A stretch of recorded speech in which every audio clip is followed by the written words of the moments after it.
Real Exam English, Season 3, Photos.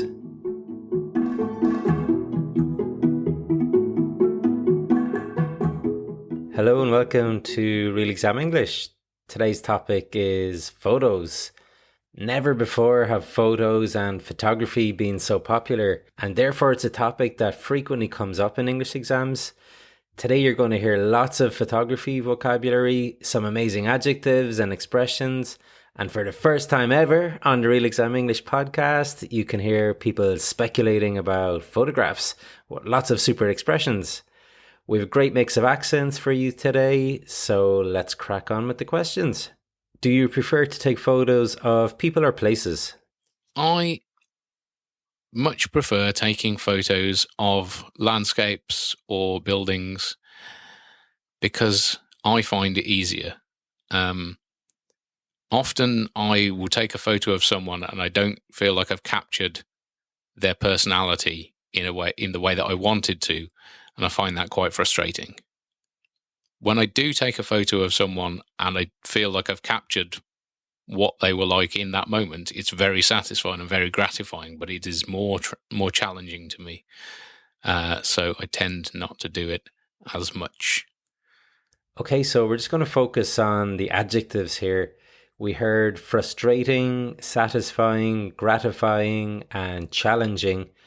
These are super examples of how to upgrade your adjectives in your writings or when speaking.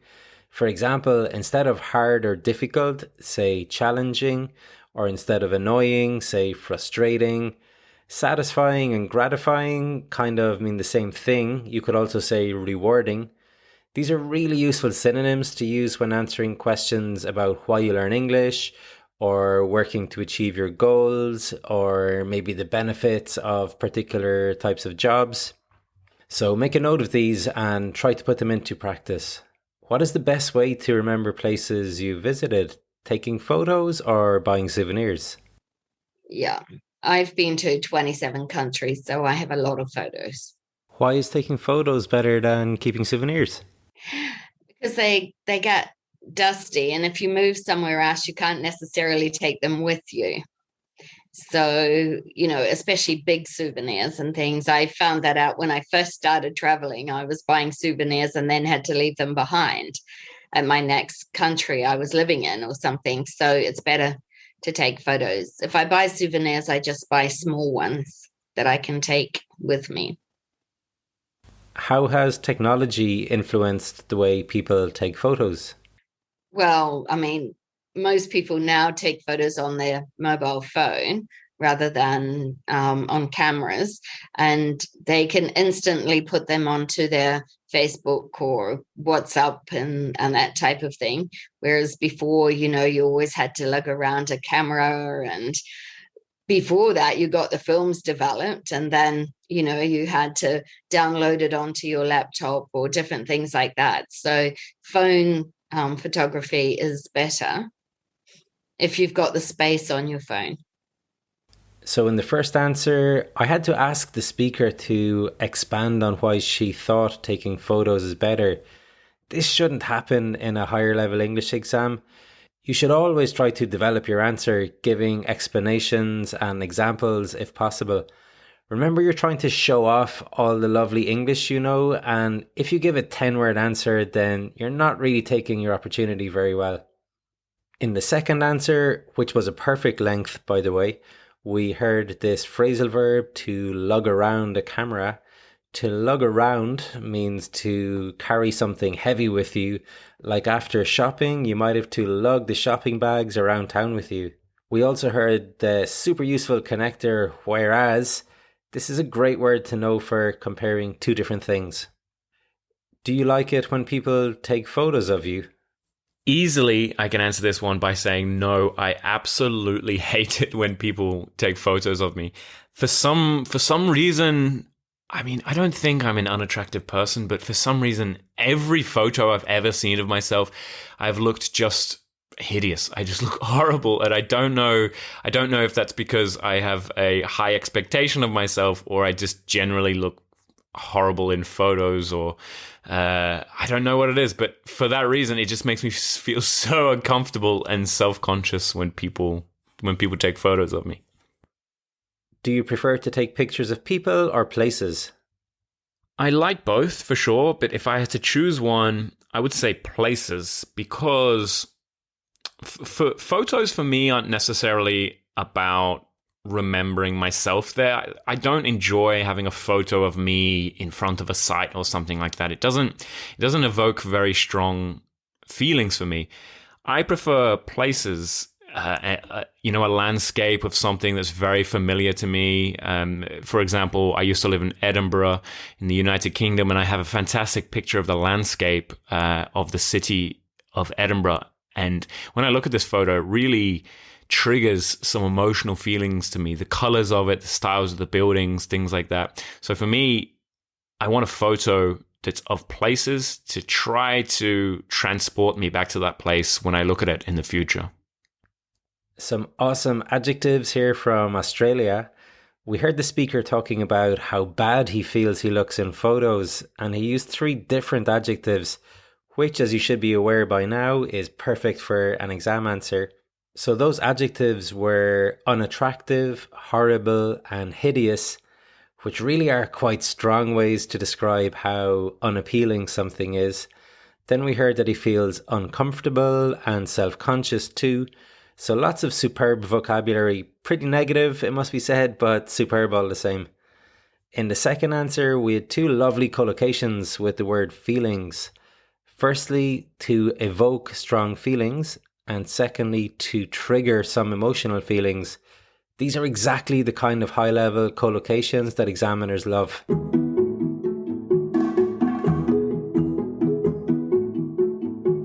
Okay then, so now it's time for our first look at some photography on the Real Exam English podcast.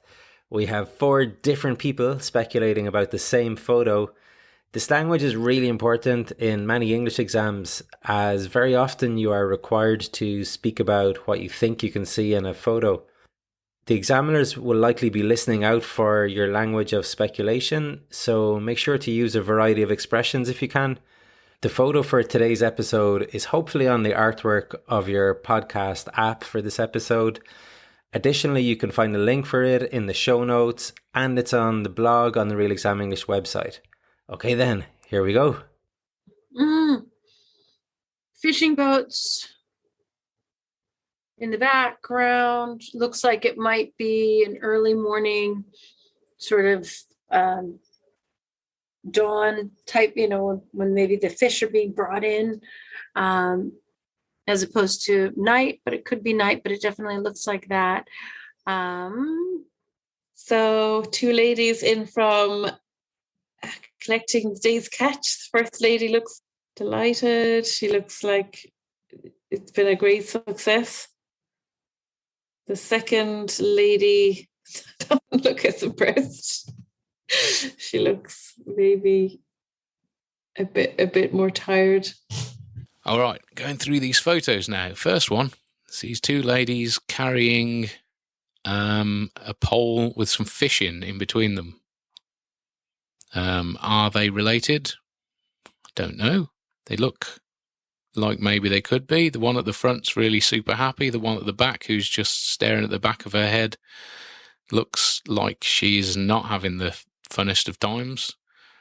Clearly they're at work. Okay. Looks like they have better fishing out there than we do in Connecticut. It looks like a 3rd world country, just judging by the boats. Maybe, I don't know, Indonesia or something. Probably not Indonesia. I don't think the women are that happy there. That's just one of my stereotypes. So maybe the Philippines. And it looks like they had a nice catch, and they're really happy to bring it back to land. And they're probably gonna head out to the market to sell it. Some fantastic speculation there. We heard lots of look and looks like. Remember, look is followed by an adjective, as in they look happy, while looks like is followed by a noun. For instance, it looks like a 3rd world country, or by a sentence, such as it looks like it might be early morning. Other expressions we heard were I guess, it could be, it might be, I don't think, clearly, probably. And then we heard this really handy one, judging by the boats. If you're asked about how you think the people in a photo feel, it's great to use this one. Judging by the expression on their face, I'd say they are sad.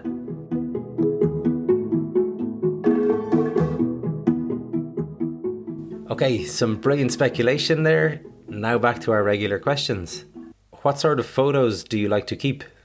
Ooh, what kind of photos do I like to keep? I think ones that really, ones that spark memories in me of times had and of people that I love and I care about, but also actually landscape photos, and photos of sort of ornaments or statues of faraway places, something exotic that I think looks aesthetically pleasing, or where I've been on holiday and I've had a great time. Should there be any restrictions regarding photographs on the internet? Yeah, I would say there should be. And the reason I say this is because I don't think it's right to put photos up of people if you haven't got their consent. I'm thinking particularly of revenge porn photos, because that's violating somebody's, privacy. And it's also mean and it's malicious in its intent. There was a lovely expression in the first answer, to spark memories, which means to trigger or cause the recollection of memories. We heard about revenge porn, which is when people put photos or videos of their ex-partners on the internet. And we heard a phrasal verb, which was to put photos up of people on the internet, which means to upload them to a website or social media platform. Do you like it when people take photos of you? No, I don't. I wouldn't. I don't mind them taking the photo. I just don't want to see the photo. Like, I wouldn't have any photos of myself really around the house. I'd have loads of the kids. But yeah, I wouldn't. We were at a house for a dinner party one evening, and we went in, and the couple had a full wall-size picture of the two of them in their kitchen. I couldn't be looking at myself all day. God, no. I don't mind them taking them. I wouldn't have any interest in looking at them. It's a bit narcissistic, isn't it? Has the purpose of taking photographs changed nowadays? Yeah, for sure.